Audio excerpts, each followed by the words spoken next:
Cimento do estudante de psicologia Bruno Borges, no dia 27 do mês passado, ganhou repercussão nacional a partir deste vídeo publicado na internet.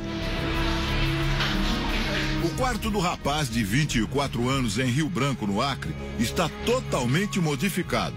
Paredes, chão e teto estão repletos com as páginas de um suposto livro escrito por Bruno, numa linguagem que ele mesmo criou. Tudo realizado com perfeição e simetria. São muitos os símbolos. Alguns podem ser inspirados na época medieval. Aqui um quadro chama a atenção. A foto de Bruno ao lado da ilustração de um ser extraterrestre. Mas nada é tão impactante quanto essa enorme estátua. Ela é feita em espuma, madeira, cascalho e cimento. Representa o filósofo e astrônomo italiano Giordano Bruno, morto na fogueira pela Inquisição da Igreja Católica em 1600. A estátua está estrategicamente colocada no centro de outro símbolo enigmático. Antes de desaparecer, Bruno Borges teria deixado uma obra de 14 livros no total, todos identificados na capa por algarismos romanos bem organizados e codificados ou criptografados. Cada cantinho do quarto foi aproveitado. Os escritos seguem na parede debaixo da janela, por exemplo. A história do sumiço de Bruno imediatamente tomou conta das redes sociais. Muita gente se colocou o desafio de desvendar os símbolos e textos deixados por ele. Estou doido pesquisando tudo sobre o caso Bruno Borges. Alguns estavam surpresos com a semelhança física entre ele e o xará Giordano Bruno. Até um grupo de estudos foi montado para especular sobre a suposta obra criptografada. Esse internauta diz: tomei a liberdade de fazer estas duas montagens só para ter uma noção. Não sei se faria algum sentido. E o caso Bruno também repercutiu nas páginas dos jornais internacionais. Na internet, o estudante está sendo tratado como um gênio. A polícia investiga o desaparecimento, mas acredita que ele deixou o Acre voluntariamente. Estamos trabalhando em quebra de sigilos protegidos por lei, em vídeos monitoramentos, em movimentação financeira. Tudo isso é objeto da investigação. Não vamos adiantar aquilo onde já chegamos, até para não atrapalhar, porque ao que parece foi um ato voluntário e com tendências a dificultar o trabalho de quem quer que seja, até da própria família. Mas por qual motivo Bruno teria decidido sumir? Por telefone, o pai concorda com a versão da polícia. A gente vê que foi uma coisa premeditada por ele, tá certo? O senhor, por exemplo, sequestro, então, descartado. É uma coisa dele mesmo. É uma coisa dele. É uma coisa dele. A mãe diz que não sabe do paradeiro do filho, que nunca saiu de casa sem avisar. Extremamente caseiro. Adorava ficar na casa. Não gostava de fazenda, não gostava de mata. Os pais de Bruno sabiam que o filho pretendia escrever vários livros há anos, mas não financiaram a obra. Sempre souberam que depois de concluída, ele planejava sumir por algum tempo.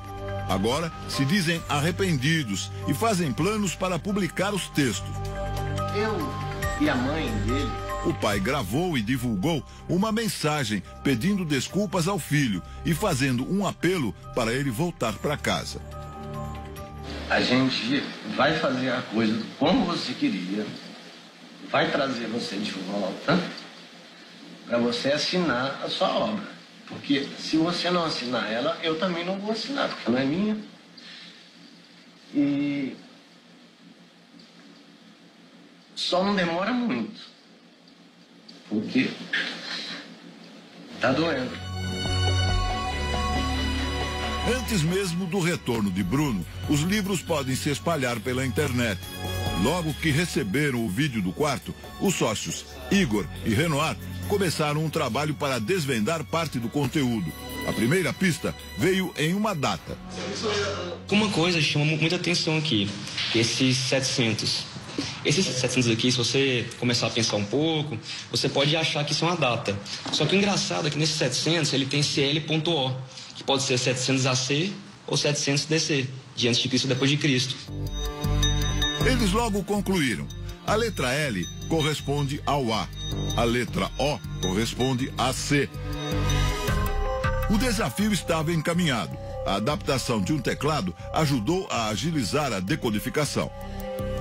Em meia hora a gente conseguiu decriptografar tudo e a gente começou a ver algumas notícias na internet que a família do rapaz estava precisando de alguma ajuda de um pessoal para quebrar as outras criptografias e realmente traduzir todo o conteúdo que ele deixou, né? Eles criaram uma página de internet sobre o caso.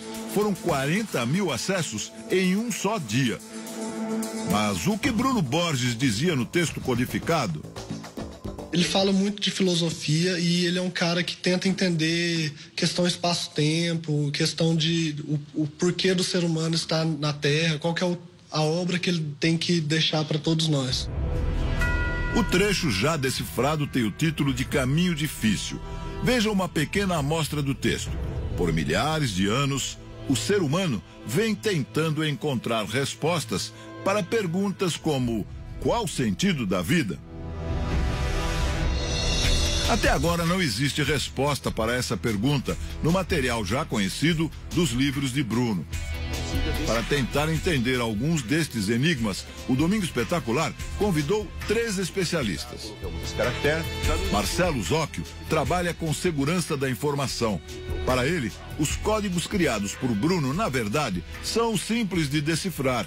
Não são criptografia, como a que é usada para proteger, por exemplo, documentos confidenciais de contas bancárias. Quando você usa criptografia, você faz a cifragem da mensagem de uma maneira que, através de uma chave ou através de um algoritmo, você consiga decifrar isso posteriormente. O que ele fez aqui, na verdade, foi uma substituição simples de caracteres. No lugar da letra A, colocamos esse caractere, no lugar da letra B, colocamos esse e assim por diante. Bruno também deixou no quarto uma tabela para facilitar a tradução do código. Segundo o especialista, isso é pouco comum.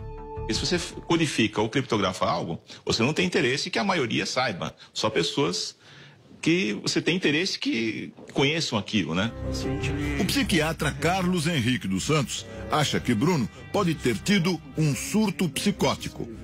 O surto psicótico seria ele romper com a realidade, ele exagerar, acreditar demais, ele começou a ter sintomas delirantes de grandeza, de achar que ia modificar a humanidade, do que ele estava escrevendo ia mudar tudo, a humanidade para uma coisa melhor. Pouco antes de tudo acontecer, o quarto de Bruno era normal. Ele teria feito toda a transformação em apenas 22 dias, o tempo que os pais passaram fora de casa em uma viagem. Segundo os irmãos, naquele período, Bruno saía do quarto apenas para comer. A gente observa que ele é muito perfeccionista. José Maurício Conrado é professor de semiótica, a ciência que estuda a linguagem dos signos, ou seja, dos símbolos da comunicação.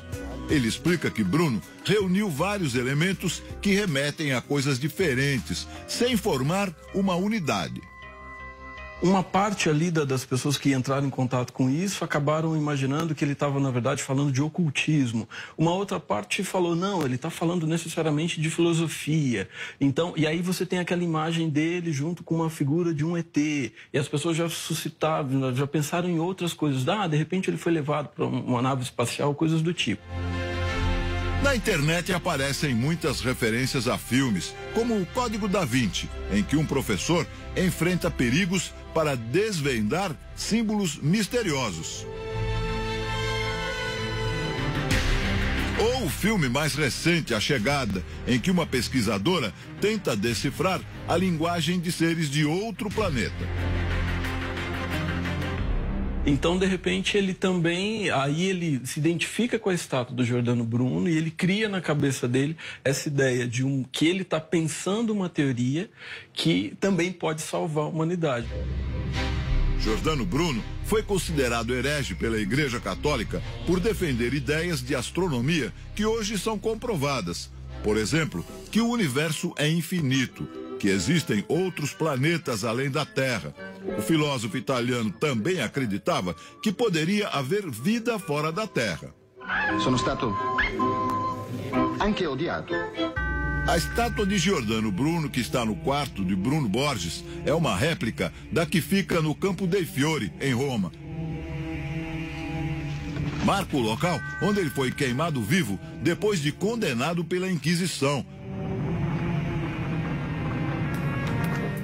O artista plástico Jorge Rivas Plata, de 83 anos, é o criador da estátua do quarto. Ele agora trabalha num busto de Bruno Borges. Ele também já deu aulas de desenho para o jovem amigo. Esse menino inteligente vai aprender rápido. Segundo Jorge, a estátua está avaliada em 20 mil reais. Mas de Bruno, ele cobrou apenas 7 mil. O rapaz teria pago com o dinheiro emprestado por um primo. O motivo de um preço tão baixo é que o artista acredita na filosofia que foi explicada a ele pelo estudante. Eu quero que me faça de Giordano Bruno. São muitas as versões para o desaparecimento de Bruno Borges. Uma delas é que seria apenas uma jogada de marketing para publicar os livros. Esse tipo de acusação, como é que o senhor vê?